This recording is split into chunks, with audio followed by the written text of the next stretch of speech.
नमस्कार मित्रांनो, मी सूरज आढाव आपणा सर्वांचे स्वागत करतो। आजच्या ब्लॉगमध्ये आपण दाखवणार आहोत, आपण आज जाणार आहोत करंजी या ठिकाणी गंगेवरती श्री क्षेत्र मरळ बुद्रुक प्रतिजेजुरी म्हणून ओळखलं जाणारं मरळ बुद्रुक येथील श्री खंडोबा महाराजांची पालखी या ठिकाणी सर्व गावकऱ्यांच्या सोबत ही त्या ठिकाणी करंजी या ठिकाणी जाणार आहे। आणि त्या ठिकाणी करंजी गावामध्ये गंगेवरती देवाला स्नानासाठी नेलं जात आहे। तर आपण बघू शकतो मोठ्या प्रमाणामध्ये या ठिकाणी भाविक भक्त या दिंडी सोहळ्यामध्ये सहभागी झालेले आहे। मोठ्या प्रमाणामध्ये या ठिकाणी गाड्या आलेल्या आहे मरळवरून। आपण या ठिकाणी इथून पुढे बघू शकतो की खूप मोठ्या प्रमाणामध्ये या ठिकाणी गाड्या आलेल्या आहे।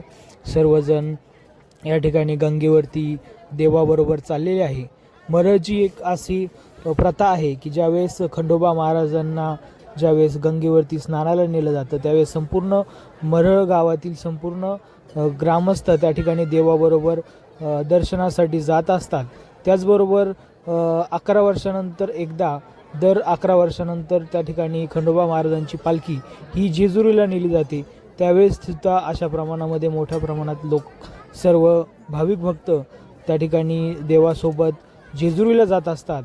आणि आपण बघू शकतो आता गंगेवरती जाण्यासाठी सुद्धा खूप मोठ्या प्रमाणामध्ये भाविक भक्त त्या ठिकाणी देवासोबत जात आहेत, आपण बघू शकतो।